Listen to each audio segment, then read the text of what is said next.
हम लोग श्रीमद् भागवतम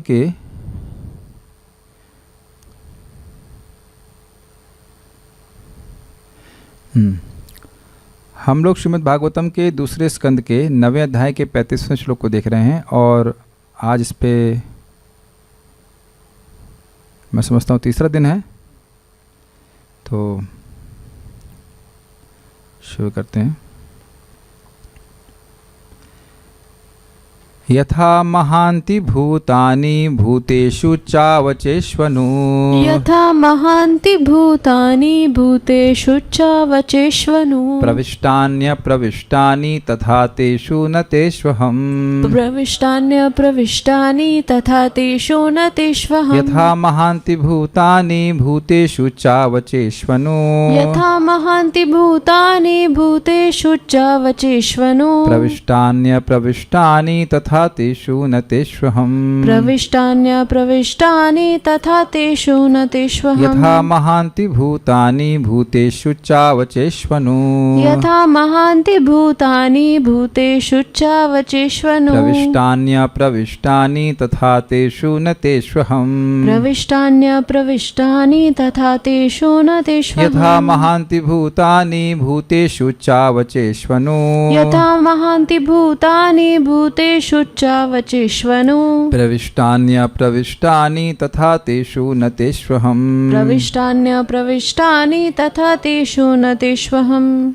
यथा महान्ति भूतानि, जिस प्रकार से पंच महाभूत भूतेषु भूतों में, उच्चावचेषु उच्च शरीरों में, देवता आदि के शरीरों में, अवच अर्थात जानवर आदि तक शरीरों में, अनु सृष्टि के बाद प्रवेश करते हैं, सृष्टि के बाद प्रविष्टानि प्रवेश करते हैं, अप्रविष्टानि प्रविष्टान्य अप्रविष्टानि अप्रविष्टानि कारण रूप में बाहर विद्यमान रहते हैं, तथा उसी प्रकार तेषु उन सब भूतों में, सभी जीवों में मैं प्रवेश करता हूँ, न तेषु और प्रवेश नहीं भी करता। अब हम लोग आगे पढ़ रहे हैं। श्रील जीव गोस्वामी जी के क्रम संदर्भ को पढ़ा जा रहा है और हम लोग सरहस्यम इस श्लोक की सरहस्यम अंगम सरहस्यम परक व्याख्या कर रहे सुन रहे थे कि भगवान अपने, आपका बज रहा है कि मेरा बजा? साइलेंट रख लीजिए। हम लोग ये सुना था कि भगवान जो भक्तों के हृदय में प्रेम होता है उस कारण से उनके हृदय में भी प्रवेश करते हैं और बाहर भी विद्यमान रहते हैं। अब हम दूसरा पढ़ते हैं आगे। अथवा समस्त महाभूत जिस प्रकार प्राणियों के बाहर और भीतर में अवस्थित होकर प्रकाशमान है, उसी प्रकार मैं भी भक्तों की अंतहर मनोवृत्ति यानी अंतःकरण और बाहरी इंद्रिय वृत्तियों में स्फुरित होता हूँ। भक्तों में सर्वथा अनन्य वृत्ति के कारण रूप जो कुछ स्वप्रकाश प्रेम नामक आनंदात्मक वस्तु विद्यमान है वह मेरा रहस्य है। एक मिनट रुकिएगा।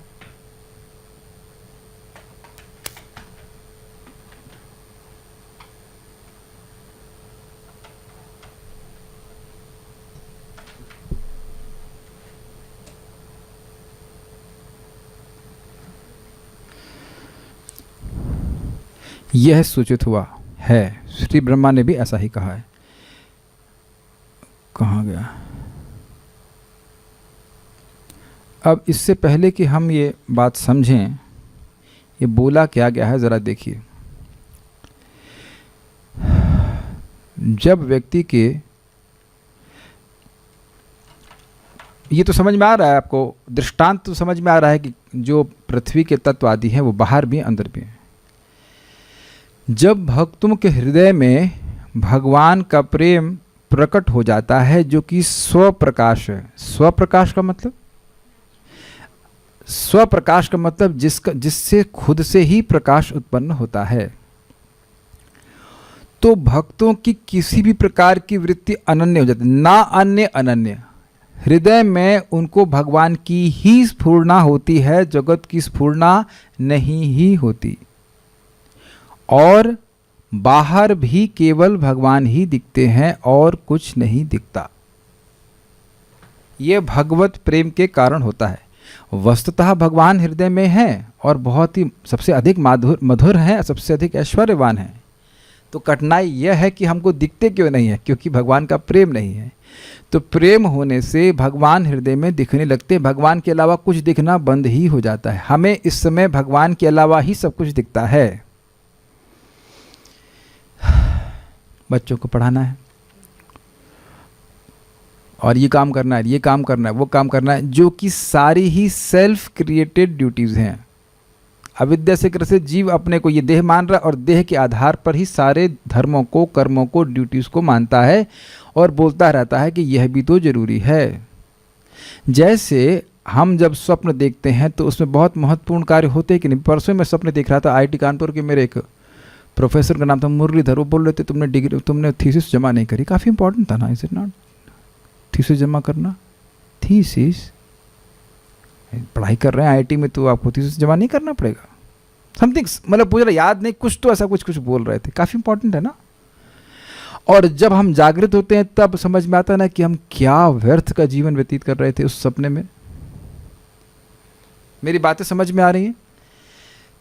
जब व्यक्ति जागृत हो जाता है तो सपने की कोई महत्व नहीं रहता ना। तो जब प्रेम जागृत हो जाता है तो स्वयं ही बात प्रकाशित कर देता है कि तुम्हारा मेरा जीवात्मा कर्तव्य एकमात्र क्या है? कृष्ण को संतुष्ट करना। तत्सुख सुखित्वम। मैं इस जगत में सुख की अभिलाषा से घूम रहा, सुख की अभिलाषा ही से ही घूम रहा हूँ। सबको मैं जो बोल रहा हूँ दिख रहा है। कहीं जा रहे हैं तो उसका प्रयोजन यही है कि हमें सुख मिल जाए। लेकिन जब भगवान का प्रेम प्राप्त होता है तो यही समझ में आता है, समझ में बिल्कुल आ जाता है कि भगवान को प्रसन्न किए बिना मैं प्रसन्न हो ही नहीं सकता भाई, हो ही नहीं सकता। जैसे भोजन आते ही पेट में डालते हो, कान में नहीं डालते। क्या कान में कैसे डालेंगे? कान में डाल के भूख कैसे शांत हो जाएगी? समझ में आया? उसी प्रकार से भगवान को संतुष्ट किए बिना मैं कैसे संतुष्ट हो सकता हूँ? Are you able to follow it? केवल थ्योरी बात नहीं कर रहा हूँ। इस समय मिक्स्ड डिवोटी का मतलब क्या है? मिश्रित भक्त सोचता है भगवान की सेवा भी करनी चाहिए और कुछ माया की भी करनी चाहिए, वहाँ से भी तो सुख मिल रहा है। लेकिन उनको दिख जाता है, जो प्रेमी भक्त तो उसकी वृत्ति केवल भगवान के सुख में ही जाती है, चाहे कुछ भी करे। ये समझ में आ रहा है? इसे कहते हैं अनन्य वृत्ति। मन से भी भगवान का ही स्मरण होता है और बाहर भी भगवान दिखते हैं। स्थावर जंगम देखता है, स्थावर जंगम देखे न देखे तार मूर्ति, सर्वत्र होए तार इष्ट देव स्फूर्ति। स्थावर मतलब नहीं चलने वाले, जंगम मतलब चलने वाले। ऐसे दोनों प्राणियों को दिखता है, दिख रहा है ये शेर है, ये बकरी है, ये पेड़ है, लेकिन उन्हें भगवान की शक्ति के रूप में ही देखता है। ओके, तो ये रहस्य है, यह सूचित हुआ है। श्री ब्रह्मा ने भी ऐसा ही कहा है। अब ये रहस्य क्यों है? क्या ऐसी वृत्ति का वर्णन कहीं सामान्य भाषा में हम सुनते हैं, सामान्य डिस्कशन में कभी सुनते हैं? इसीलिए लोगों का चित्त भगवान की प्राप्ति में स्थिर नहीं होता। मेरी बात समझ में आई? क्योंकि ये बात कभी होती ही नहीं प्रेम प्राप्ति की, इस पे चर्चा होती ही नहीं है, तो इसको लोग धारण ही नहीं करते हृदय में। क्लास सुनते हैं, अगर क्लास सुना कभी साल 2 साल में एक बार महीने में, तो अब वह उसके बाद फिर वही चर्चा करते हैं जिसके द्वारा उनके हृदय में काम ही स्थापित हो जाए। हम गलत तो नहीं कह रहे हैं? घंटा 2 घंटा आप भक्त लोग बड़े हाउ टू से संयमित हो, बड़े डेडिकेटेड हो तो रोज सुन रहे हो। सभी लोग क्या रोज भागवत खुलती है? कुछ लोगों को तो यह भी पता नहीं होगा कि भागवत है क्या। मैं भी ऐसा व्यक्ति हूँ। 2002 में मैंने पहली बार भागवत का नाम सुना, उस वक्त भी समझ में नहीं आया भागवत क्या चीज़ होती है। 2003 में जाके भागवत का मैंने पहला श्लोक सुना था। दुनिया में ऐसे भी लोग हैं जिनको भागवत का नाम ही नहीं पता है। हमारे रिश्तेदार कहते हैं भागवत गीता, वो भागवत और गीता को मिला देते हैं। तो जब नाम ही शास्त्र का नहीं सुने हैं तो वो शास्त्र जो प्रतिपादित कर रहा है, प्रेजेंट कर रहा है, उसके बारे में क्या हवा लगेगी कि नमे विदुः स्वार्थ गतिमि विष्णु। आप मेरी बातें समझ रहे हैं? और ये एक बार में सुनने से बात समझ में नहीं आती है, बार बार सुनता है तब व्यक्ति समझ में आता है, इसको समझ में आता है कि भगवान की सेवा करके ही मैं संतुष्ट होऊंगा।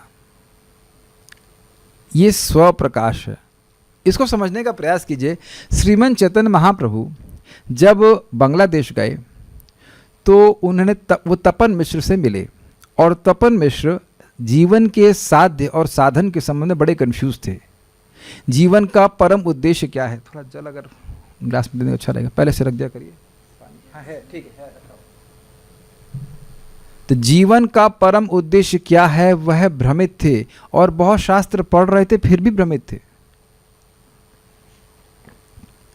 और उसकी प्राप्ति के लिए जब साध्य ही निर्णित नहीं हुआ तो साधन की प्राप्ति कैसे होगी? तो उसमें भी बहुत कंफ्यूज थे, भ्रमित थे। तो महाप्रभु ने कहा कि तुम इस हरे कृष्ण मंत्र का नाम निरंतर उच्चारण करो। जब तुम्हें तुम्हारा प्रेम का अंकुर तुम्हारे हृदय में उदित हो जाएगा, तब तुम साधन और साध्य के तत्व को समझ पाओगे। चैतन्य भागवत में वर्णन है। कुछ अजीब सा लग रहा है आप लोगों को? वेद का क्या प्रयोजन है? वेद का प्रयोजन है जीव के संबंध को भगवान से समझाएं, और अभिधेय समझाए, अभिधेय है भक्ति और प्रयोजन है भगवान का प्रेम। तो ये अनुभूत हो जाना, रियलाइज हो जाना कि भगवान का प्रेम प्राप्त करना ही, नथिंग एल्स, और कुछ नहीं, केवल वही मेरे जीवन का लक्ष्य है, ये आसान बात नहीं है। हम बहुत सारी अन्य इच्छाओं को लेकर के भक्ति कर रहे हैं, ठीक है, वह भी बहुत अच्छा है, लेकिन एक स्टेज पे व्यक्ति आके बिल्कुल समझ जाता है कि नहीं, अन्य अभिलाषाएं, my distractive manoeuvres are not making me happy. मैं अपने मन को भगवान से हटाने का जो प्रयास कर रहा हूँ, इससे मैं संतुष्ट नहीं हो रहा हूँ। भगवान को सुखी करके ही मैं सुखी होऊंगा। यह है स्वप्रकाश का अर्थ। जैसे जैसे व्यक्ति के हृदय में प्रेम जागृत होने लग जाता है, वैसे वैसे उसको अपना कर्तव्य समझ में आता है। The duty of a self realised person becomes self illuminated. को समझ में आया? क्या कर्तव्य उसको करना है, वह उसको भगवान अंदर से ही बुद्धि देने लग जाते हैं। ये है प्रेम के स्वप्रकाशक गुण। स्वयं जैसे ही प्रेम प्राप्त होता है तो खुद ही व्यक्ति हृदय में भगवान को देख पाता है और बाहर भी भगवान को देख पाता है। जैसे सूर्य उदित होता है तो सूर्य के प्रकाश से पूरा जगत दिख जाता है और खुद को भी देख पाता है। स्वप्रकाश समझ पा रहे? जिसको प्रेम प्राप्त हो गया उसके लिए भगवान दूर नहीं है। वो प्रेम ही प्रकाश प्रदान करने वाला है, वह प्रेम ही ज्ञान प्रदान करने वाला है, प्रेम ही विज्ञान प्रदान करने वाला है। यही तुम सुनते आए हैं कि ज्ञानम परम गुह्यम में यद विज्ञान समन्वितम सरहस्यम। तो मैं तुमको ज्ञान दूंगा अपने स्वरूप के संबंध में, और विज्ञान अर्थात अनुभव भी दूंगा। तो अनुभव कैसे प्राप्त होगा भगवान का? रहस्यम, प्रेम से। तो प्रेम का यह स्वप्रकाशक गुण है कि भगवान के अनुभव को वह प्रदान करता है भक्त को। इस बातें हैं। अब एक प्रश्न आता है कि भाई ये भक्त की वृत्ति अनन्य क्यों हो जाती है? क्योंकि आनंदात्मक। देखिए, जीव की वृत्ति वहीं जा रही है, चाहे मन की चाहे इंद्रियों की, जहां से उसको ये बोध होता है कि वह सुख प्राप्त करेगा। समझ आ गया? तो अब भगवान के प्रेम जब जिसको प्राप्त हो जाता है तो क्या होता है? वह भगवान के संबंध में कोई भी सेवा करेगा, उसको असीमित सुख मिलेगा। सुनाई पड़ रहा है? मैं फिर रिपीट कर रहा हूं। जिसको भगवान के प्रति प्रेम जिसके हृदय में भगवान के प्रति प्रेम जागृत हो जाता है, तो भगवान की कोई भी सेवा करेगा, उसको असीमित सुख मिलता है। ये क्लियर समझ में आ रहा है? तो अब जब कोई भी सेवा करने में असीमित सुख ही मिलेगा, तो भगवान की ही सेवा करेगा कि नहीं? उसकी वृत्तियां भगवान में ही जाएंगी कि नहीं? या तो भगवान के बारे में बोलेगा, या भगवान के बारे में कीर्तन करेगा, या भगवान के स्मरण करेगा, भगवान के चाहे बर्तन माजे, चाहे कुछ भी वह करेगा, उसका जो लक्ष्य है, जो उसका सेव्य है, वह चेंज नहीं होगा। ये विज्ञान समझ में आ रहा है? अब इसका प्रमाण ये रहस्य है। रहस्य क्या है? जगत के लोग एक शुद्ध भक्त को सामान्य कार्यों में संलग्न हुआ देखेंगे। जैसे श्रील प्रभुपाद जी, आप सब जानते हैं, दिल्ली में गर्मी में Back to Godhead magazines बांट रहे थे। तो व्यक्ति सोचेगा कि जैसे अन्य लोग किताबें बांटते हैं, यह भी बांट रहे हैं, क्या वो वैसे ही कर रहे हैं? नहीं, भगवान के प्रेम से प्रेरित होकर के वैसा कार्य कर रहे हैं। दुनिया में बहुत सारे लोग प्रवचन कर रहे हैं, लेकिन प्रभुपाद, गुरु महाराज, महान भक्त, ये क्यों प्रवचन कर रहे हैं? भगवान का यश गाने में उन्हें सुख मिलता है। क्यों? भगवान से प्रति प्रेम है। कुछ आप समझ रहे हैं? और थोड़ा विज्ञान समझी भक्ति का। जैसे जैसे प्रेम बढ़ता जाता है, वैसे वैसे सुख की अनुभूति बढ़ती जाती है। यादृशी श्रद्धा सिद्धिर भवति तादृशी। श्रद्धा से लेकर प्रेम तक श्रद्धा का विकास ही है। आप समझते हो इस बात को? तो जैसे जैसे श्रद्धा गाढ़ी होती जाती है, वैसे वैसे भक्ति में स्वाद का अनुभव, माधुरता का अनुभव होने लगता है। जैसे आप चीनी जानते हैं कैसे बनती है? क्या नाम है, शुगर केन, गन्ने के जूस, तो गन्ने के जूस को उबाला जाता है, तो जैसे जैसे गन्ने वो उसमें से पानी का मात्रा हटती जाती है वो और वो गाढ़ा हो जाता है, उसकी जो मिठास है वो और बढ़ती जाती है। सब लोग स्पष्ट समझ आ रहे हैं। इसलिए भक्तों को अपने हृदय को शुद्ध करने के लिए बड़ा उत्साहित होना चाहिए। क्यों होना चाहिए समझ में आया? श्रवण आदि शुद्ध चित्त कौरिबे उदय। जैसे जैसे हृदय हमारा शुद्ध होता जाएगा वैसे वैसे भगवान का प्रेम हमारे प्रति हमारे हृदय में जागृत होता जाएगा, और जैसे जैसे जितने मात्रा में प्रेम जागृत हुआ है उतना मात्रा में आपको भगवान अपने रहस्य को, अपने गुण को, अपने यावन हम यथा भावो यद रूप गुण कर्म का, जितना उनका परिमाण है, जितना जैसी उनकी सत्ता है, जैसे उनके रूप हैं, गुण हैं, कर्म है, प्रकाशित होते चले जाएंगे। जैसे प्रभुपाद ने कहा, जो अपना जीवन में आहार निद्रा मय भय मैथुन को शुद्ध किया है, वह जिसका इस कारण से उसका मन पवित्र हो गया है, उस पवित्र मन वाले व्यक्ति को ही हर श्लोक में भगवान की उपस्थिति का अनुभव होगा। भगवान तो है, भागवत से बिल्कुल अभिन्न है, लेकिन जितना मन पवित्र हुआ उतना होगा। एक ही समय में सब लोग भागवत पढ़ सकते हैं, लेकिन सबकी अनुभूति अलग अलग होगी। इस पर निर्भर करता है कि उसका हृदय कितना पवित्र हुआ है। लेकिन इसके लिए कुछ अलग साधन नहीं करना है। हृदय अपवित्र भी हो तो भी श्रीमद् भागवतों को सुनना। ये एक श्रवण कीर्तन की बड़ी मजेदार बात है कि हृदय कैसा भी हो आप भगवान के बारे में सुन सकते हो। मेरी बात समझ में आई? चाहे कोई दारू पी के आया हो या दारू पीने की आदत हो, वो भागवत क्लास में बैठने का अधिकारी है अगर उसकी सुनने की इच्छा है। हम सुंदरा माता जी का गुणगान करना चाहेंगे। माता जी को बहुत सुनने की इच्छा, इतने सुनने की इच्छा है कि इनके पति परेशान हो गए। अरे सुने भी नहीं देती, खाना बना के चलो चलो चलो सुनो। This is not ordinary. पुण्येर बिना तु श्रवण इच्छा न उत्पद्यते अर्थ। मैं यही बात किस भक्त को मैं बता रहा था, पूछ रहे थे आप कैसे प्रचार कर रहे हो। हमने कहा भाई देखो, इतना बात मुझे समझ में आ गई है कि जिसकी भागवत सुनने में इच्छा है, भागवत सुनने की इच्छा है, और रोज़ सुनने के तो कहना ही क्या, या स्वयं से, क्योंकि मेरे पास ना कोई पद है, ना कोई धन है, ना कुछ है, थोड़ा प्रसाद दे सकता हूँ दाल चावल, अगर उसके लिए तो कोई आएगा नहीं मेरे पास, वो तो घर में बना के खा लेगा। तो अब मेरे पास कोई आ रहा है तो किस लिए आ रहा है? श्रीमद् भागवतम को श्रवण करने के लिए ही आ रहा है, कीर्तन करने के लिए ही आ रहा है, जप करने के लिए ही आ रहा है। There is no other ulterior motivation. नहीं दे सकता ना, कुछ नहीं दे सकता मैं, केवल कथा।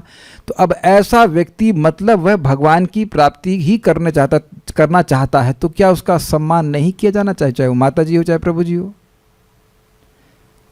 अगर आपकी भागवत में श्रद्धा है तो भागवत क्या कहती है? जो व्यक्ति भागवत को सुनता है भगवान का प्रेम से भरा हुआ पार्षद बनकर भगवान के पास चला जाएगा। अब हम भगवान के वुड बी पार्षदों का भी सम्मान न करें? कुछ समझ में आ रहा है आपको? कुछ समझ में आ रहा है? वुड भी समझ रहे हैं, बहुत जल्दी ही भक्त पार्षद बनने वाले हैं भगवान के। अगर किसी की श्रद्धा नहीं है तो हम तो उसमें हेल्प नहीं कर सकते। हम तो श्रीमद् भागवतम के अनुसार श्रद्धा को स्वीकार करना चाहते हैं।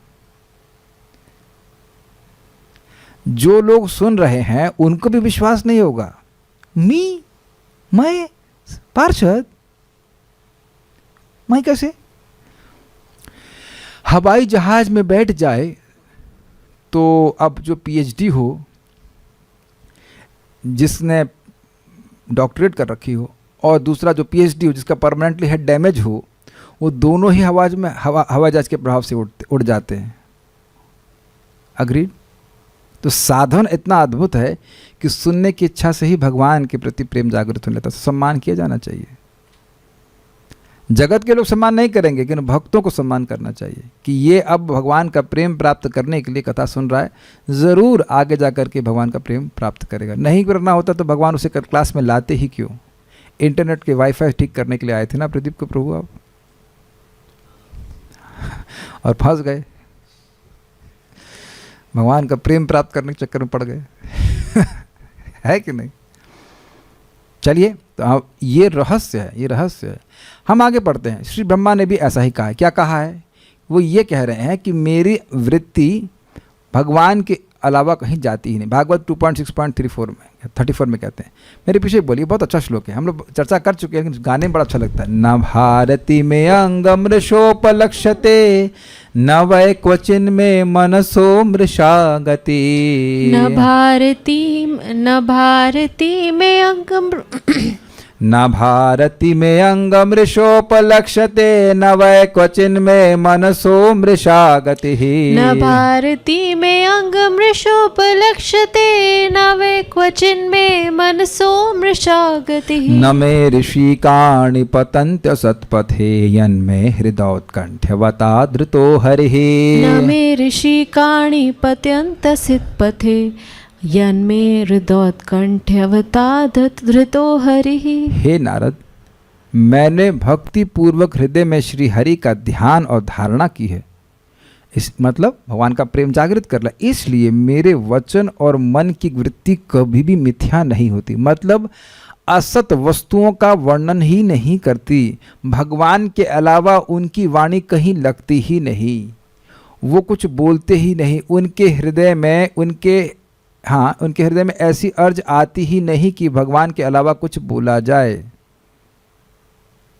What about that? Chaitanya Mahaprabhu ने इसी बात को कहा कि अगर तुम्हारी मुझसे कुछ भी प्रीति है तो तुम कृष्ण के अलावा कुछ मत बोलो या कृष्ण कथा के अलावा कुछ मत बोलो। तो आप समझ में आया मैं क्या कहना यहाँ पे क्या कहा जा रहा है? जिसको भगवान के प्रति प्रेम है वो भगवान के अलावा कोई बात सुनना ही नहीं चाहेगा। और यही अपने चित्त में बढ़ता हुआ देखिए कि भगवान की कथा के अलावा जो बात की भी जाती है वह हमें थका देती है। आप देखेंगे कि श्रीमद् भागवतम के चर्चा के बाद आप एक उल्लास का अनुभव करते हैं, जैसे मानो फ्रेश हो गए हो, है कि नहीं? एकदम अनुभव होता है।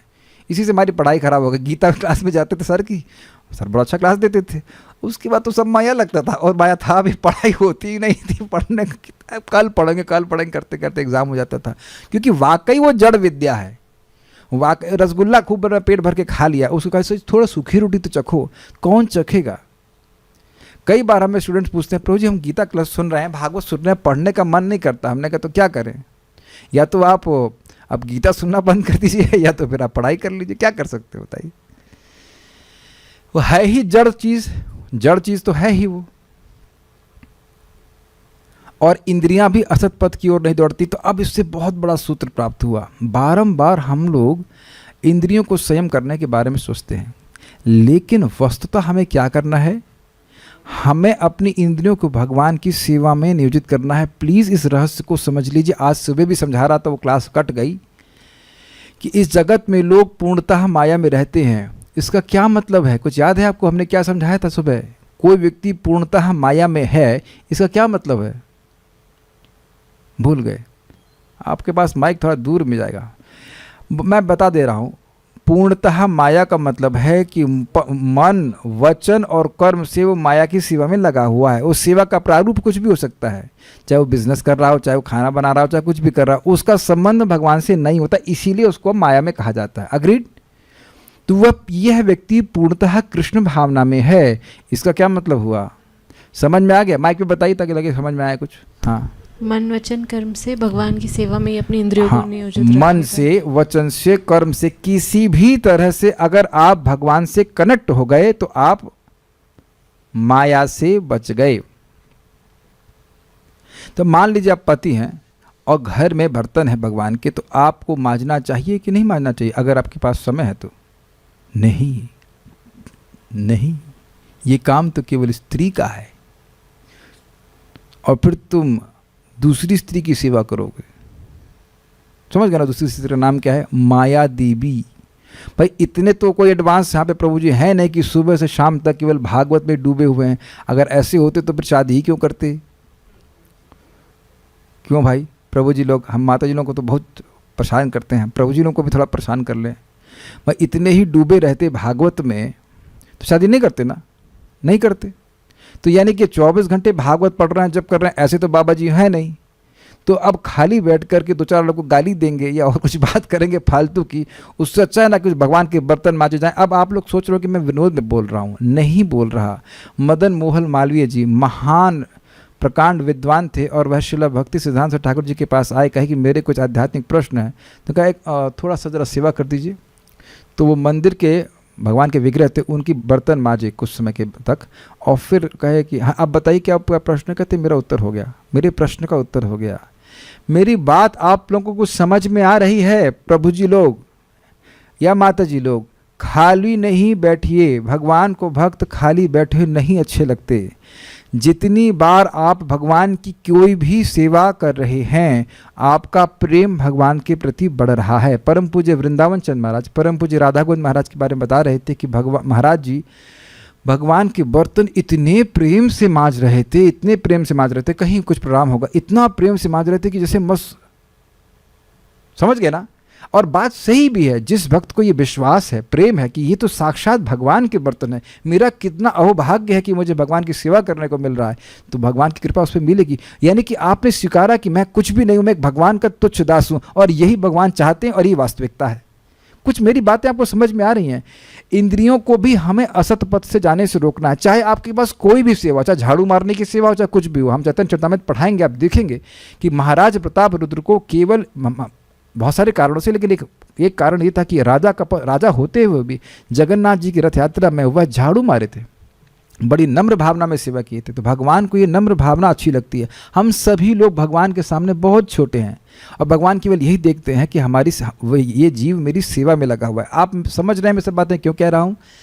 यह समझाने के लिए कि अपनी इंद्रियों को, अपनी वाणी को, अपने मन को निरंतर भगवान की सेवा में लगाए रखिए। दिन भर बैठ के पढ़ना ही वो जरूरी बात नहीं है। क्या प्रभुपाद दिन भर बैठ के शास्त्र ही पढ़ते रहते थे?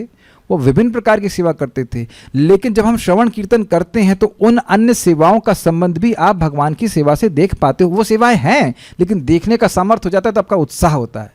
Is it okay? माया में जाना जैसे आसान है, वैसे ही कृष्ण भावना भावित होना भी आसान है। कुछ नया नहीं करना है। माया में जाने के लिए व्यक्ति को वाणी से, मन से, कर्मों से, जो कुछ भी है वो माया की सेवा में निस्वार्थ भाव से करना है कि माया संतुष्ट हो जाए।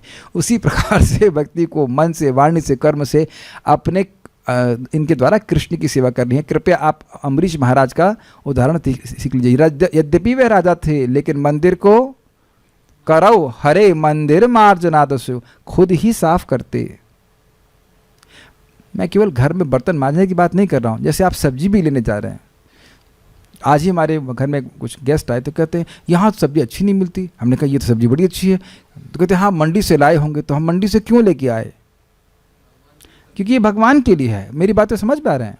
ये बात है, यहाँ नहीं मिल रही तो भगवान के लिए जाएंगे। आपको ये सब लौकिक बात लग रही होगी, और मैं चैतन्य चरितामृत में दिखाऊंगा। तब एक भक्त थे राघव पंडित, वो 20 किलोमीटर दूर जाते थे भगवान के लिए नारियल लाने के लिए। Can you imagine that? 20 kilometres, 20 kilometres.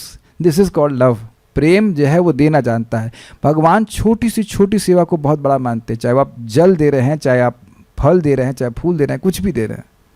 मान लो खाना बनाना नहीं आता तो कम से कम फल काटना तो आता है। आप तो फल अर्पित करते होंगे। Don't take it ordinary. Krishna is very much appreciative. उनको फल बहुत पसंद है।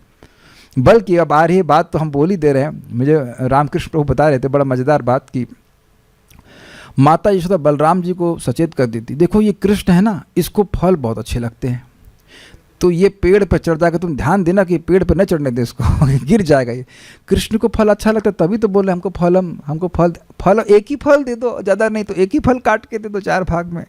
You may see it ordinary but Krishna does not see it is a ordinary thing. ये फल लेके आए, ये जल लेके आए, ओ हाउ स्वीट माई डिवोटीज।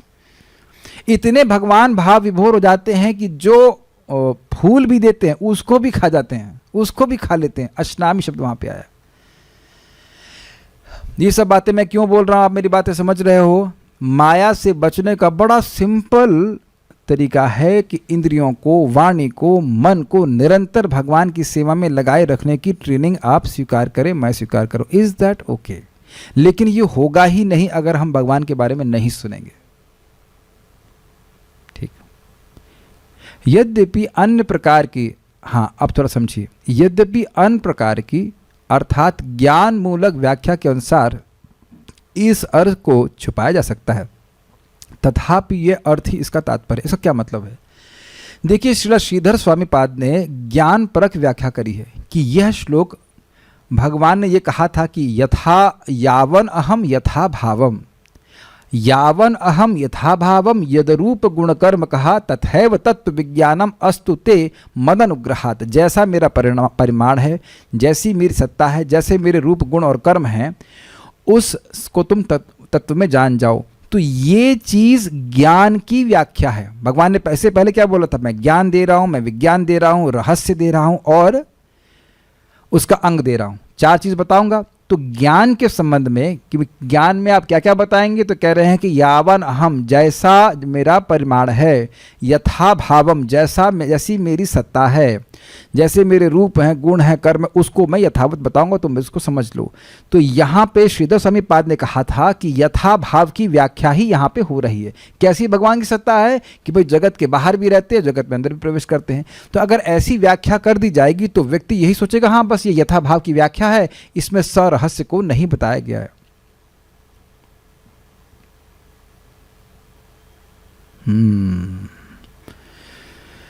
सब जगह सन्नाटा छा गया।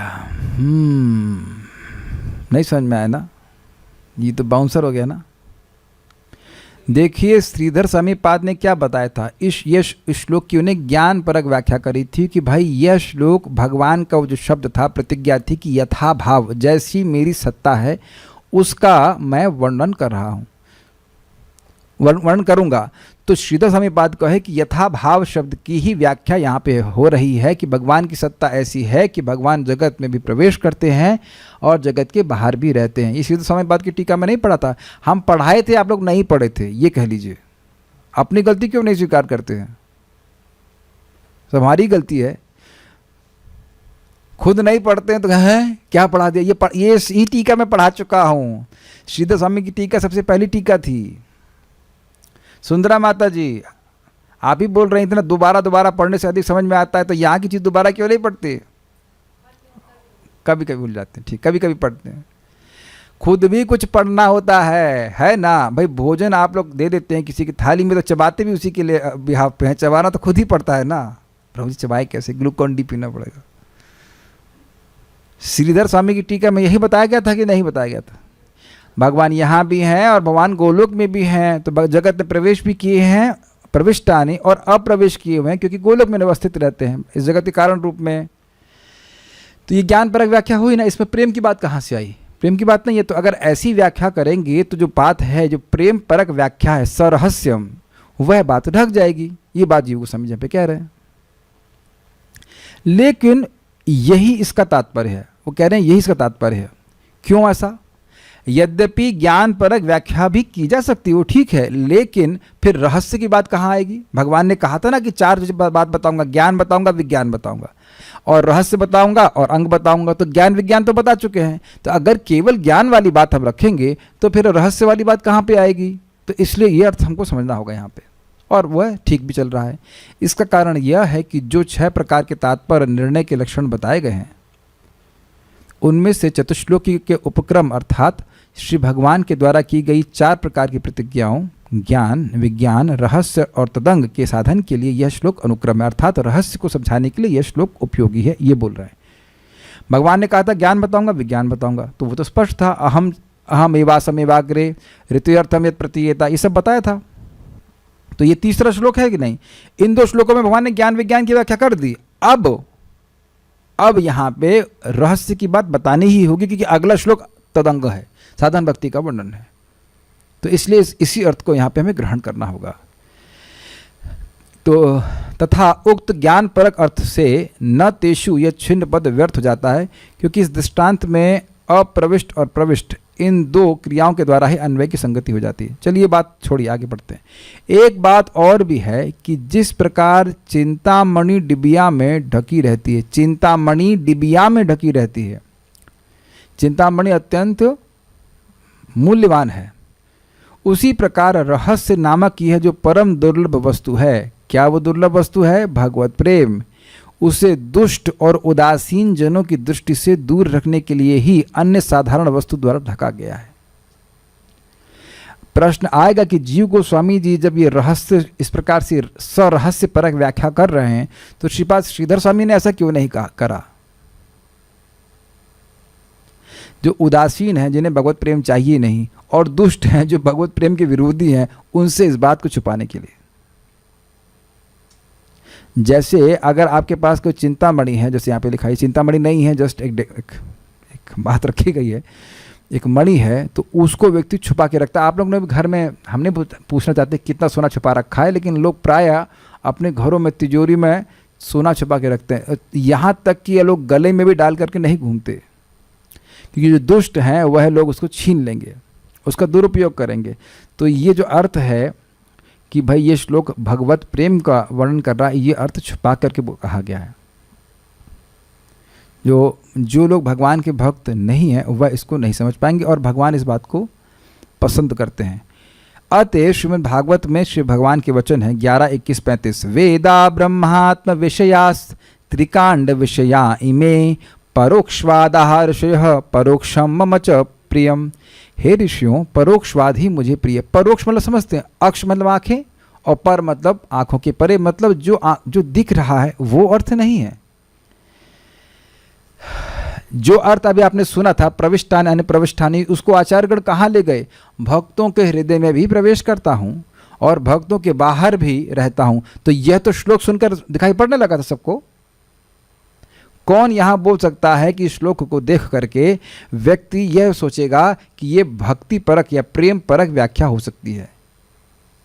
भगवान ऐसा बोल रहे हैं, ध्यान दीजिएगा, भगवान का यह आशय है। लेकिन जो भगवान के प्रेमी हैं, जीव गोस्वामीपाद भक्त लोग हैं, चक्रवर्तीपाद और श्रीधर स्वामीपाद भी, वह भी उस बात को समझ रहे हैं। लेकिन श्रीधर स्वामीपाद जी ने केवल ज्ञान परक व्याख्या क्यों करी है? ताकि जो उदासीन लोग हैं प्रेम के प्रति, उन लोग उसको ऐसे ही ग्रहण कर लें बस।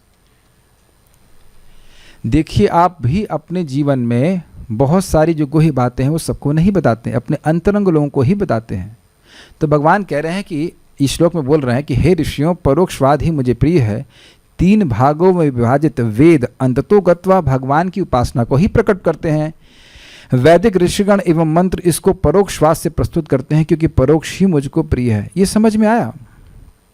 ये बात ये है कि वेद का प्रयोजन भगवान का प्रेम प्राप्त करना ही है। भागवत में हम सुन चुके हैं, स्वयं ब्रह्मा जी का वचन है कि सारे वेदों को 3 बार पढ़ने के बाद मैंने यही निर्णय निकाला है कि रतिर आत्मनो भवेत, भगवान में रति प्रेम भाव हो जाना ही सारे वेदों का तात्पर्य है। हम लोग रिसर्च करने की जरूरत नहीं है। तो अब कई बार लोग बोलते हैं, जैसे आर्य समाज के लोग बोलते हैं कि भगवान वेद में भगवान कृष्ण की उपासना कहाँ है, अब उनको नहीं दिखती। जबकि गोपाल तापनी उपनिषद में है, सब कुछ स्पष्ट लिखा, भक्ति योगे चतुष्टति, वो भगवान परम पुरुष भक्ति योग में ही बैठते हैं, लेकिन वो उसको नहीं देख पाएंगे, उसको नहीं देख पाएंगे। आप मेरी बातें समझ रहे हैं? जानबूझ करके ऐसी व्याख्या करी गई है कि लोग सोचें कि भगवान तो निराकार हैं, क्योंकि वही वो मानना भी चाहते हैं, वही उनका अधिकार भी है। भगवान श्री कृष्ण दिव्य हैं, वो दिव्य लीलाएं करते हैं, अपने भक्तों से प्रेम करते हैं, अपने भक्तों के हृदय में हैं, वो बाहर भी हैं। ऐसी वो बातें सुनना ही नहीं चाहते, इसलिए परोक्ष में कहा गया है। परोक्ष में संबंध इनडायरेक्ट। जैसे जब युधिष्ठिर महाराज को और पांडवों को लाक्षागृह में जाने के लिए कहा गया, तो विदुर जी जानते थे कि इन लोगों को जलाने के लिए कहा लाक्षागृह में भेजा गया है। ये पता है ना आप लोगों को बात महाभारत की? तो अब विदुर जी सभी के सामने युधिष्ठिर महाराज को ऐसी भाषा में, वो उसमें लिखा है यवन भाषा में, ऐसा बोलते हैं पहली करके कि अब बाकी लोग समझ ही नहीं पाते। तो इसे कहते हैं परोक्षवाद। अर्थात यह हुआ कि बोला ऐसे जा रहा है पहेली की तरह कि, या पहेली नहीं कहना चाहिए, जो अर्थ दिख रहा है उससे और गहरा अर्थ है। आइसबर्ग समझते हैं आप लोग? आइसबर्ग समझते होंगे। वो केवल 10% ऊपर दिखता है, 90% पानी के नीचे रहता है। ये पता है ना आपको बात? तो जो परोक्ष मतलब जो नीचे है पानी के, वह बर्फ नहीं दिख रही आंखों को। आपको दिख रहा है तो बहुत छोटा सा है, लेकिन अर्थ अत्यंत गंभीर है। अब तो समझ में आ गया होगा। तो भगवान को परोक्ष अच्छा लगता है।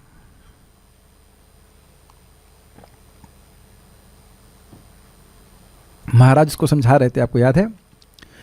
3 चीजें पूरी खोल दी जाएं तो अच्छा नहीं लगती हैं, और पूरी तरह ढक दी जाए तो अच्छी नहीं लगती। तो स्त्रियों के बाल, स्तन और कवियों का कविता। तो कविता में कुछ अर्थ क्लियर हो और कुछ अर्थ अनक्लियर हो, तो उस कविता को अच्छा बोला जाता है। इसे कहते हैं परोक्षवाद। जो अर्थ है वह अर्थ पूरा क्लियर ना हो तो व्यक्ति सोचता है हाँ अच्छा ये भी अर्थ हो सकता है। तो आचार्यगण उस परोक्षवाद को स्पष्ट हमको बताते हैं ताकि हम लोग ठीक से समझ सकें। इस श्लोक का अर्थ रहस्य है, यह हम समझ सकते हैं क्या? ना। तो जीव गोस्वामी पाद, चक्रवर्ती पाद इसको क्लियर कर रहे हैं कि ये रहस्य की व्याख्या है, रहस्य पर की व्याख्या अर्थात प्रेम का वर्णन भगवान यहाँ पे कर रहे हैं। कुछ आप बात समझ रहे हो? श्लोक देख करके ये रहस्य शब्द आपको कहीं हवा भी नहीं लगेगी, ये परोक्ष में बोल दिया गया है, तो उसकी व्याख्या की आवश्यकता है, तब व्यक्ति समझ पाता है कि ये परोक्ष का क्या मतलब है, इसमें क्या बात छुपी हो जो बता रहे हैं। क्या यही हर श्लोक में आप नहीं देख रहे हैं? भागवत में एक एक श्लोक में कितना कितना बात आप देखिए, उसमें यह क्यों कह रहे हैं, वह क्यों कह रहे हैं, तो वो खोल खोल करके बोल रहे हैं भागवतम को, वो उस बात को समझ रहे हैं। तभी तो अर्थात अर्थात अर्थात कहने की जरूरत है। जो अर्थ आपको प्रकट दिख रहा है वह अर्थ उस प्रकार से नहीं होता है, हर जगह तो नहीं होता है एटलीस्ट। क्या मैं समझा पाया ये परोक्षवाद वाली बात? ये बात यहाँ पे आ ही क्यों रही है परोक्षवाद वाली बात? परोक्षवाद की बात इसलिए आई क्योंकि जो सरहस्य व्याख्या जो जीव गोस्वामी पाद कह रहे हैं, वो कह रहे हैं कि भगवान यहाँ जो अत्यंत गुह्य बात है, भगवान का प्रेम, उसको स्पष्ट नहीं कह रहे हैं, वो परोक्षवाद से कह रहे हैं। क्योंकि भगवान ने ऐसा ही कहा है ऋषियों के माध्यम से, वैदिक मंत्रों के माध्यम से। यद्यपि भगवान की उपासना ही वेदों का प्रयोजन है, लेकिन उसको ढक करके कहा है, आधा ढक करके कहा है, ताकि जो दुष्ट लोग हैं, जो उदासीन लोग हैं, वह उसको ना समझ सकें। जैसे कि विदुर जी ने दुष्ट महाराज को छुप करके कहा, ताकि छुप करके मतलब छुपा करके कहा, ताकि बाकी लोग ना समझ पाए। ये तो समझे कि उन्होंने कुछ कहा, लेकिन वह यह नहीं समझ पाए कि दुष्ट महाराज तो ये कह रहे हैं कि भाई जो कुछ तो ऐसे बोले थे कि कुछ चूहा है जो सो रहा होता है तो जल जाता है, ऐसे कुछ कुछ घुमा फिरा करके बोले, हमको याद नहीं क्या बोले, वो पढ़ा तो था मैं, लेकिन नहीं समझ में आ रहा, वो याद नहीं मेरे को। जैसे एक और धारणा आपको दूँ मैं कि अद्वैताचार्य जी, अब वो चाहते थे कि भगवत प्रेम का प्रचार हो गया, अब वो चाहते थे कि महाप्रभु अपनी लीला का संवरण कर लें। तो लीला का संवरण कर लें, इसलिए अद्वैताचार्य जी कहते हैं कि देखिए अब मार्केट में चावल नहीं बिकता, मार्केट में अब चावल नहीं बिकता। ऐसी करके कुछ पहेली उन्हें बोली, तो महाप्रभु समझ गए कि अब भगवत प्रेम का प्रचार सब जगह हो गया, अब और प्रेम के ग्राहक नहीं हैं, अब मुझे अब वापस अपनी लीला का संवरण कर लेना चाहिए। बात क्या बोली गई? मार्केट में चावल नहीं बिकता। समझ आ गया है ना? ठीक है। इस प्रकार एक मूल्यवान दुर्लभ वस्तु जिसे हर जगह नहीं दिया जाना चाहिए, उसे छिपा दिया जाता है या परोक्ष बना दिया जाता है। यह भक्ति योग भी ऐसा ही है। इसीलिए भक्ति योग को सीधे सीधे अगर किसी को सुनने को मिल रहा है तो उसकी उस पर बहुत बड़ी कृपा की जा रही है, हम सभी लोग पे कृपा की जा रही है प्रभुपाद की कृपा से। इसलिए बार बार प्रभुपाद जी भक्ति भक्ति भक्ति भक्ति भक्ति ही समझा रहे हैं।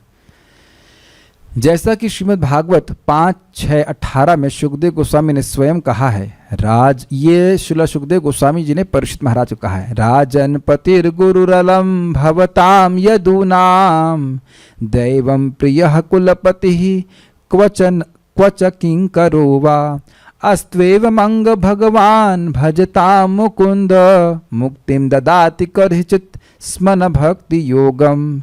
सुखदेव गोस्वामी ने आगे कहा, हे राजन, परम पुरुष मुकुंद सभी पांडवों तथा यदुवंशियों के वास्तविक पालक हैं।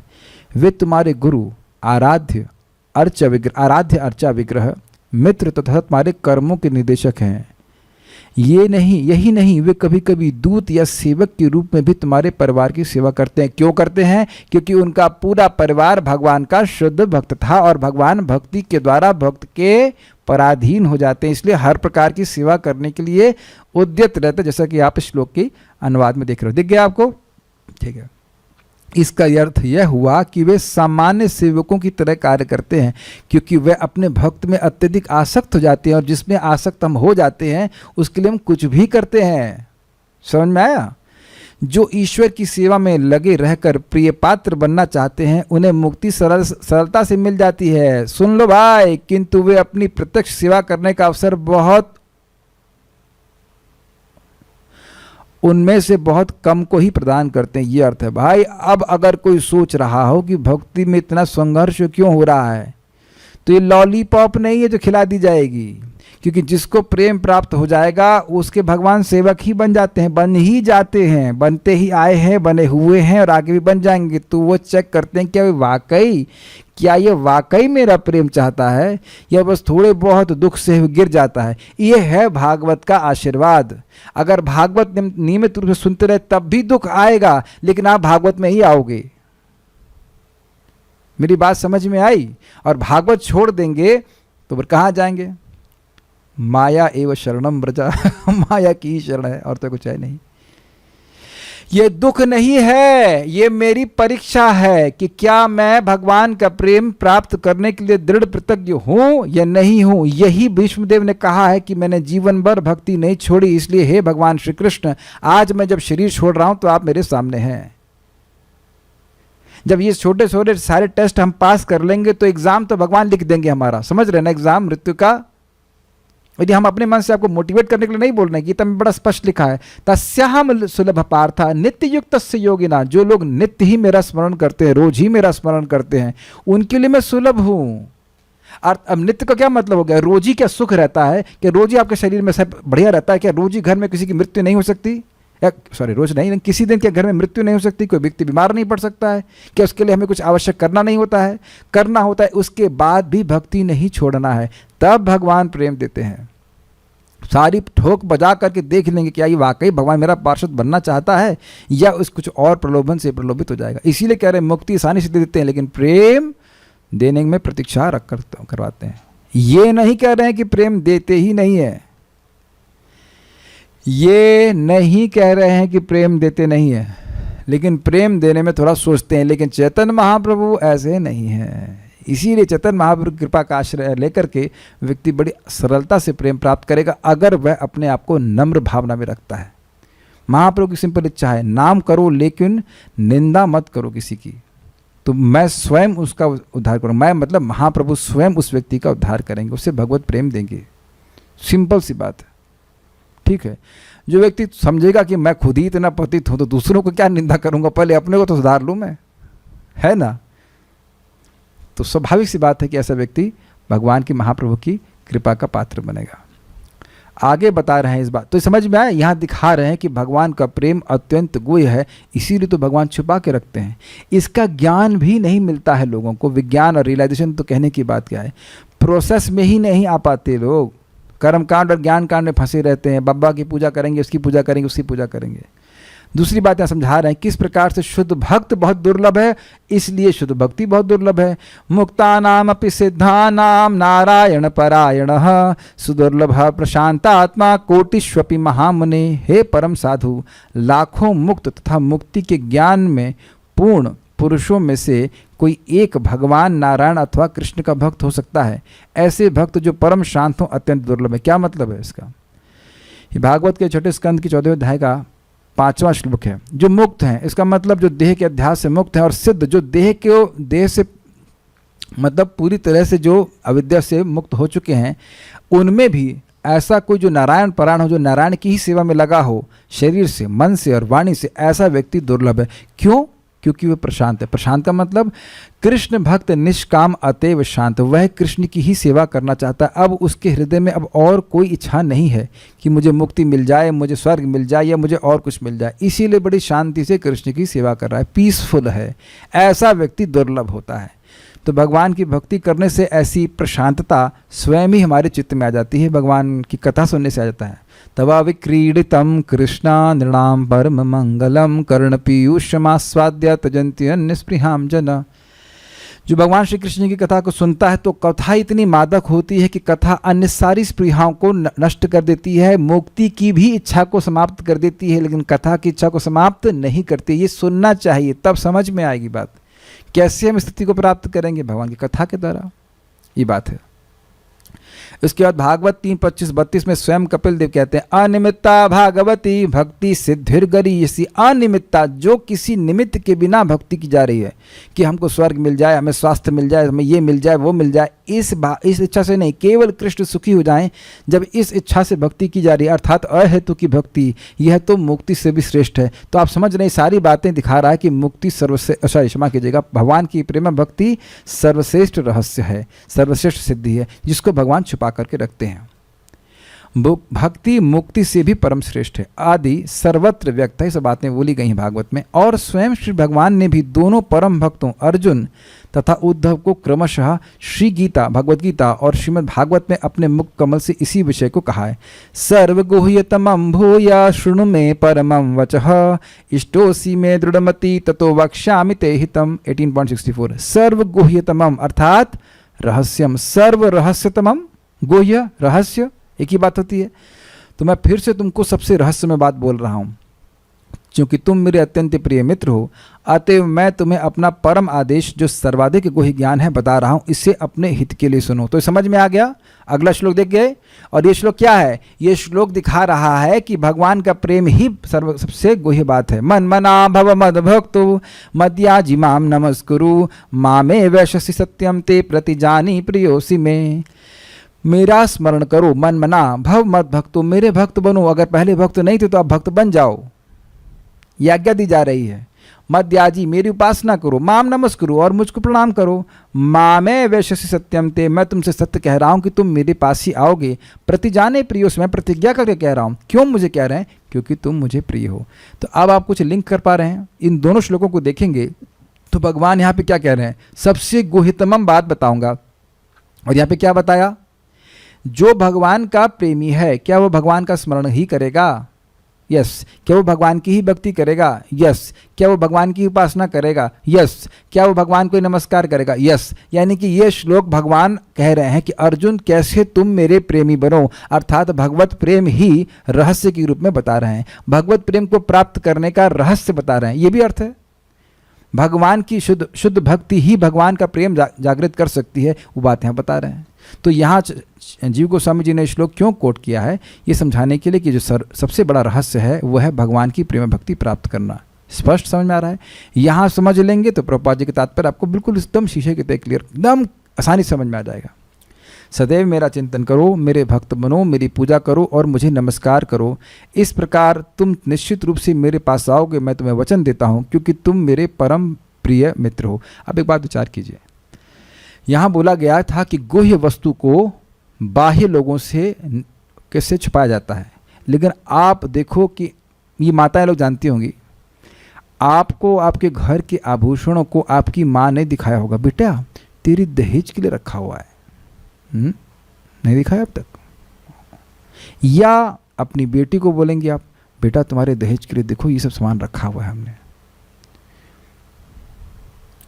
गलत तो नहीं कह रहे हैं ना, कोई विद्रोह तो नहीं है इस पे। तो अपने बच्चे को अपने से उसको प्रेम करते हैं तो दिखाते हैं ना। या पिताजी लोग, बेटा देखो यहाँ मैंने पैसा इन्वेस्ट किया है। गलत तो नहीं कर रहे हैं, अपने बच्चे को बताते हैं कि अपने बच्चे को नहीं बताते? बच्चे को बताते हैं। तो गुह्य बातें जिनसे हम प्रेम करते हैं उन्हें बताते हैं। Is it okay? गुह्य माँ कहते प्रचिति ही तो प्रेम का लक्षण है। तो यहाँ पे भगवान गुह्य बात बता रहे हैं, जो ब्रह्मा जी को बता रहे हैं वही अर्जुन को बता रहे हैं, और वही भगवद गीता के द्वारा हमको भी बता रहे हैं कि भगवान की प्रेम प्राप्ति का प्रयास करना ही सर्वश्रेष्ठ गुह्य बात है। ठीक है, ओके। अब यही बात उन्हें उद्धव जी को बोली। तथा अथ तत्परमं गुह्यं शृण्वतो यदुनंदन सुगोप्यमपि वक्ष्यामि त्वं मे भृत्य सुहृत्सखा। हे उद्धव, हे यदुकुल के प्रिय, चूंकि तुम मेरे सेवक शुभचिंतक तथा सखा हो, अतएव अब मैं तुमसे अत्यंत गुह्य ज्ञान कहूँगा। अब इसे सुनो, क्योंकि मैं इन महान रहस्यों को तुम्हें बतलाने जा रहा हूँ। उसके बाद भगवान भक्ति का वर्णन कर रहे हैं। तो अभी देखिए, जो बात हम यहाँ शास्त्र में सुन रहे हैं, जब हम भगवान का नाम जप करते हैं, जैसे जैसे भक्ति बढ़ती जाती है, भगवान अंदर से इस बात को और स्पष्टतः भक्त को प्रकट भी करते हैं कि देखो, भगवान का मेरा प्रेम प्राप्त करना, कृष्ण का प्रेम प्राप्त करने से ही तुम सुखी होगे, बाकी किसी चीज़ से नहीं होगे।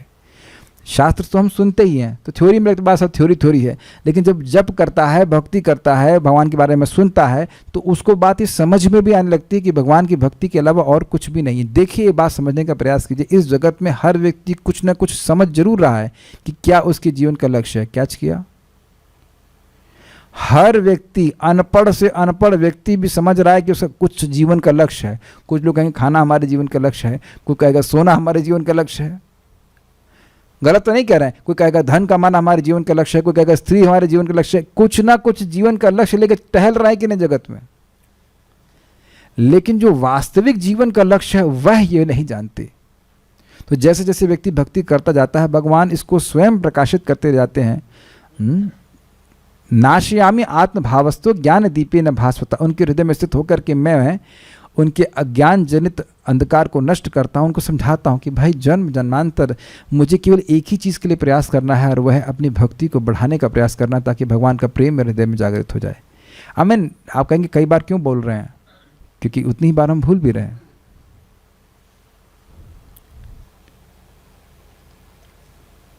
अब देखिए फिर कह रहे हैं, स्वयं ब्रह्मा जी ने भी श्री नारद को ये रहस्य बतलाया। क्या रहस्य बतलाया है? इदम भागवतम नाम यन्मे भगवतोदितम संग्रहोयम विभूति नाम त्वमेतद विपुलीकुरु। ये भागवत नामक ग्रंथ भगवान के द्वारा उदित हो गया है, मुझे कहा गया है। संग्रहो अयम विभूति नाम, ये भगवान की विभूति का संग्रह है, और त्वम एतद विपुलीकुरु, तुम इसका विस्तार करो। ये पढ़ाया गया था कि नहीं पढ़ाया गया था? इतना तो याद है कि पढ़ाया गया था। जी हाँ, क्योंकि स्वाभाविक सी बात है, ये 9वां अध्याय चल रहा है और इस 7वें अध्याय का श्लोक है, तो पढ़ाया तो गया था। हे नारद, तुम्हारे निकट मैंने जो कुछ कहा इसका नाम भागवत शास्त्र है। भगवान श्री विष्णु ने इसे मेरे निकट प्रकट किया था, मेरे सामने बोला था।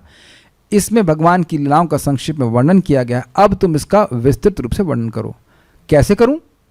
आपने कहा त्वमेतद विपुलीकुरु, इसको विस्तार करो। कैसे करूं? तो कह रहे हैं, यथा हरौ भगवती नृणाम भक्तिर भविष्यति सर्वात्मनि अखिलाधारे इति संकल्प वर्णया। यथा, जिस प्रकार हरौ भगवती, भगवान हरि जो भगवान है उनमें नृणाम भक्तिर भविष्यति, कलयुग के मनुष्यों में भी भगवान की भक्ति हो जाए। तो भक्ति ही रहस्य है। ठीक है, भागवत सुन करके भगवान हरि में भक्ति होनी चाहिए। ये नहीं होना चाहिए कि सभी देवता बराबर हैं, भगवान भी देवता के हैं, ऐसे करके ये सब बोल रहा है तो उसने भागवत समझी ही नहीं। कैसे भगवान? सर्वात्मनि अखिलाधार है, जो सभी के हृदय में परमात्मा है और जो सभी के आश्रय हैं, जो जिन पे सभी लोग टिके हुए हैं। इति संकल्प वर्ण, ऐसा संकल्प करके वर्णन करो। आप समझ रहे रहस्य? भागवत बोलने वाले का को क्या संकल्प होना चाहिए कि भाई ये भागवत में ऐसे बोलूं कि लोगों को यह समझ में आ जाए कि भगवान हरि की भक्ति ही मेरे जीवन का परम प्रयोजन है। तो यह भागवत बोलने की सही रीति है, इससे भगवान प्रसन्न होंगे। ब्रह्मा जी को भी यही आदेश भगवान से प्राप्त हुआ, जो कि आप अगले श्लोक में और क्लियर देखेंगे। और यहाँ पे भी भगवान बोल रहे हैं, जिसको ब्रह्मा जी बड़ा स्पष्ट समझ रहे हैं कि ये सरहस्यम की व्याख्या, अर्थात ये श्लोक जो बोल रहे हैं भगवान, इसका आशय ये है कि प्रेम के द्वारा भक्त लोग हृदय में भी भगवान को देखते हैं और बाहर भी देखते हैं। तो जो परम साध्य है वो क्या है? भगवान श्री कृष्ण की भक्ति। ये ब्रह्मा जी श्लोक को देख के समझ रहे हैं, इसीलिए नारद जी को बोले कि भागवत ऐसे बोलो कि लोगों में भक्ति हो जाए। मेरी बात आप समझे? ये श्लोक ब्रह्मा जी को बोला जा रहा है। ये श्लोक मतलब 2.9.35 यथा महांति भूतानि वाला श्लोक, इसकी व्याख्या चल रही है, वो किसको बोला गया है? ब्रह्मा जी को। किसने बोला है? भगवान कृष्ण ने, भगवान विष्णु ने बोला है। तो ब्रह्मा जी इस बात को समझ रहे हैं कि ये श्लोक का अर्थ यह है कि रहस्यम, भगवान का प्रेम। तो अब वो इस बात को समझ रहे हैं, इसीलिए जब वह उपदेश दिए नारद जी को तो बिल्कुल स्पष्ट खोल के कह रहे हैं कि आप ऐसे भागवतम का वर्णन करें जिससे लोगों की भगवान में भक्ति हो जाए। तो यहाँ पे ये जो टीका जीव गोस्वामी जी की है, सहरस्यम जो है भगवान का प्रेम, ये बिल्कुल समीचीन है, ठीक है, वो इसको प्रमाणित कर रहा है। मैं पढ़ा जरूर रहा हूँ, लेकिन आप नहीं पढ़ेंगे तो मुझे नहीं ब्लेम करना कि समझ में नहीं आता। जितना मेरा सामर्थ्य है मैं पढ़ करके आता हूँ, कम से कम 2-3 बार 4 बार पढ़ते तब जाके बात समझ में आती है। आप लोगों की सहायता कर दे रहा हूँ। अब अगर नहीं समझ में आ रहा है तो मेरा कोई दोष नहीं है। ये श्लोक तो हम पहले भी पढ़ चुके हैं ना, थोड़ा आपने भी प्रयास करना है तो फिर अधिक रलिश कर पाएंगे। जिस प्रकार से सबके आधार स्वरूप परमात्मा भगवान श्री हरि में मनुष्य की भक्ति उदित हो, तुम उसे स्थिर करके उन भगवान की लीलाओं का वर्णन करो। इसलिए श्रीधर स्वामी पाद ने रहस्य शब्द का जो भक्ति अर्थ किया है वह अत्यंत सुंदर हुआ। इसका व्याख्या कब हुई थी?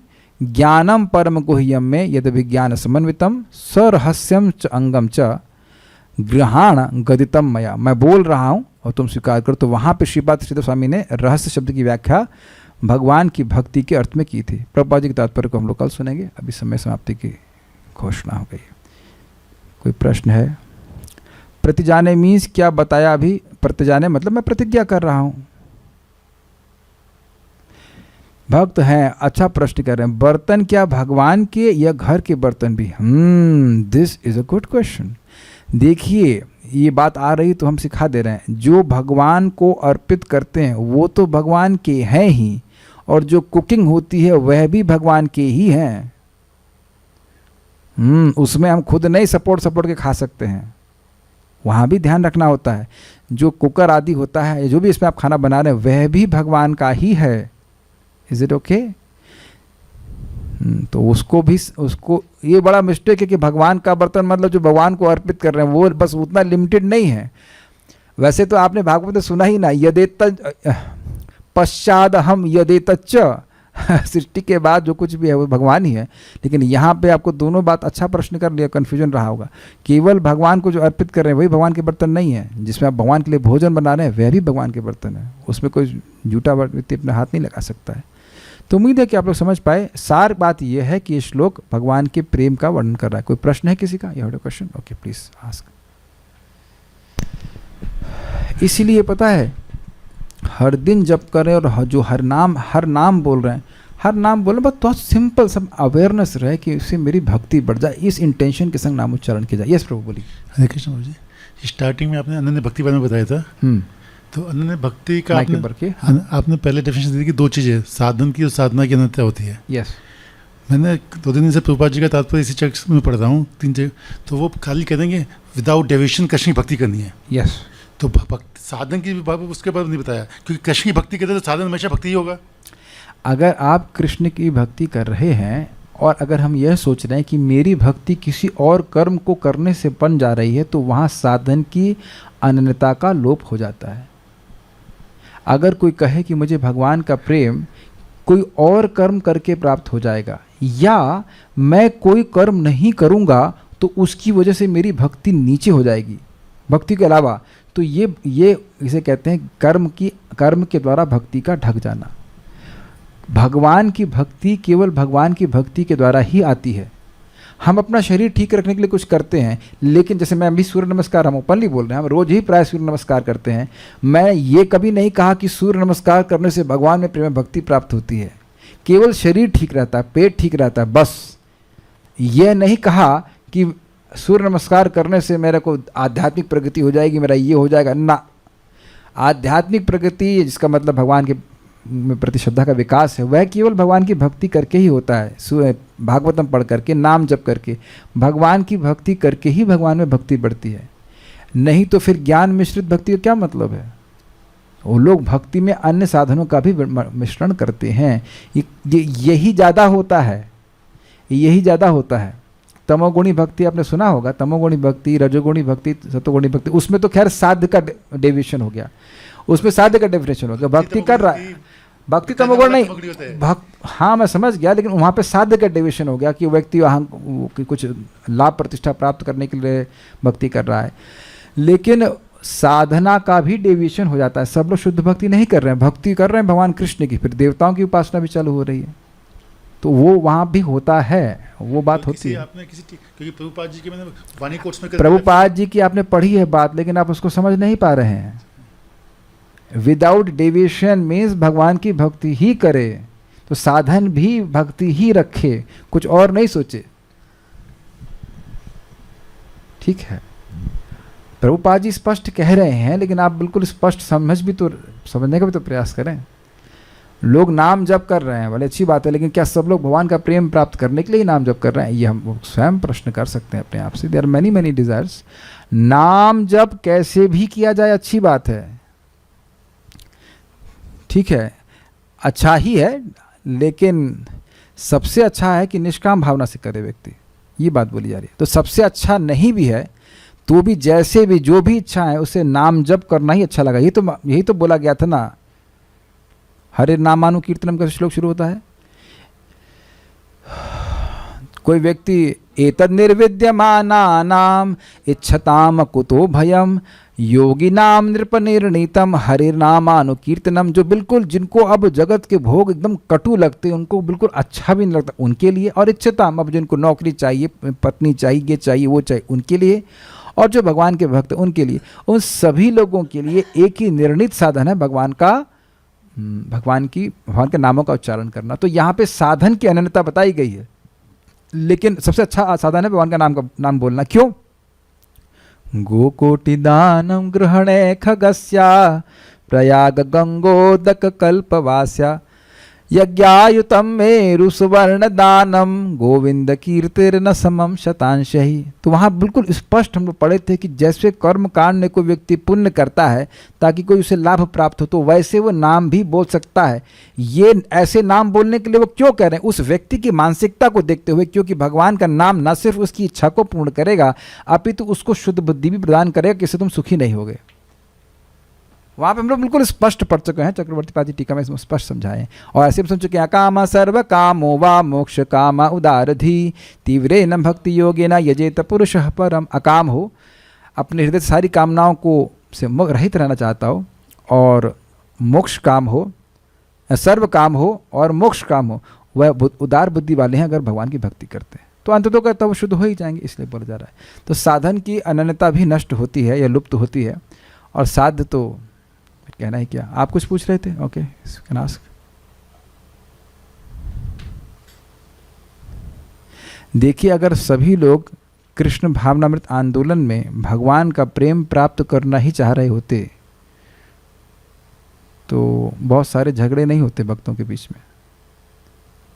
अगर मैं प्रेम प्राप्त करना चाह रहा होता, वाकई चाह रहा होता, तो मैं केवल कृष्ण के बारे में बात कर रहा होता और मैं केवल कृष्ण की भक्ति कर रहा होता। लेकिन सब लोग कृष्ण प्रेम नहीं प्राप्त करना चाहते, हमें स्वीकार करना होगा। हमें दूसरों की बात छोड़े, पहले हम क्वेश्चन कर लें कि क्या हम प्राप्त करना चाहते हैं। अरे देखिए, कृष्ण प्रेम प्राप्त जो करना चाहता है तो बस वो कृष्ण ही प्रेम प्राप्त करना चाहता है। जैसे मैं एग्जाम्पल दूँ, अगर बहुत क्रॉस, कि कोई IAS बनना चाहता तो चपरासी नहीं बनना चाहता है कि कहीं IAS भी बन जाए हम चपरासी बन जाए, ऐसा होता है क्या? जारी आगे तृण तुल्य चारी पुरुषार्थ। जिस कृष्ण प्रेम के आगे चारों पुरुषार्थ तृण तुल्य हो जाते हैं, तो कोई कहे कि मैं प्रेम भी चाहता हूँ और मैं ये भी चाहता हूँ, ऐसा नहीं होता है। अरे पता लगा ना हो या देखिए, पता लगा हो या ना लगा हो, लेकिन जो व्यक्ति चाह रहा है वो अच्छा, आपको पता कैसे चलता है? पता चलता है, बस प्रो 5 मिनट हो जाएगा, फिनिश कर रहा हूँ। हाँ, मुझे पता है। प्रेम उसी जो व्यक्ति श्रवण करेगा उसको समझ में आएगा कि प्रेम क्या है। तो कठिनाई तो यही है ना, जो प्रेम सुन के ही समझ में आता है ना। विज्ञान की बात नहीं है, ज्ञान भी नहीं है, ज्ञान भी नहीं है। अगर ज्ञान ठीक से हो तो फिर व्यक्ति, जैसे व्यक्ति IAS बन नहीं गया है, बनने को विज्ञान कहेंगे ना, लेकिन ज्ञान है उसको कि भाई IAS में और चपरासी में क्या अंतर है, तो उस ज्ञान के आधार पर वो कार्य कर रहा है ना। Is it not? तो आप ये नहीं कह सकते उसको ज्ञान भी नहीं है। आप भी मत कहिए ज्ञान भी नहीं, वो सुन रहा है ऊपर से, हाँ ऐसा ऐसा, कुछ डिटेल में नहीं जानकारी है कि प्रेम का मतलब क्या है। तो जब खूब अच्छे से सुनते हैं तब व्यक्ति को ज्ञान होता है। ज्ञान भी नहीं है, ज्ञान होगा तो व्यक्ति फिर उसके साथ कार्य करेगा। Okay, last question, let us and here now. हाँ बोलिए। हरे कृष्ण प्रभु जी। प्रभु जी, हम लोग ने अभी पढ़ा कि दुष्ट व्यक्ति को भगवान जी एक ज्ञान नहीं देते, तो भगवान जी मतलब ये भेद बुद्धि बिल्कुल भगवान बोलते ही नहीं कि जिन लोगों की तपस्या नहीं है, जो मेरे भक्त नहीं, उनको भगवती ज्ञान बिल्कुल नहीं देना चाहिए, क्योंकि उसको स्वीकारेंगे नहीं। सिंपल सी बात है। देना तो सबको चाहते हैं, लेकिन कहते हैं ना, don't cast pearls before swine. सुअर के सामने मणि रखने का क्या मतलब हुआ? समझ में आ गया? तो जो योग्य हों, जो इच्छुक हों, उनको बताना चाहिए। ओके, जब हम कभी मुसीबत में फंस जाते हैं तो भगवान कृष्ण को हेल्प की याचना करते हैं, क्या ये भी नाम का सौदा करना? नहीं, that is natural for a devotee to ask. जिससे अनजाने में अपराध होते हैं उसकी भौतिक इच्छाएं पूरी होती हैं, साथ ही क्या बुद्धि भी आती है कि भौतिक इच्छाएं ठीक नहीं है, अगर वह श्रवण करता रहे तो। अगर कथा श्रवण करता रहेगा, देखिए अनजाने में अपराध उसी व्यक्ति से होते हैं जो कि सुन ही नहीं रहा है। जब सुन रहा है उसे मालूम चलेगा ये अपराध है कि नहीं। सिंपल सी बात है। तो सुनना चाहिए, सुनने के द्वारा ही व्यक्ति अपराधों से मुक्त होता है। विल स्टॉप हियर नाउ इस टाइम। श्रीमद् भागवतम की जय, श्रील प्रभुपाद की जय, निताय गौर प्रेमानंदे।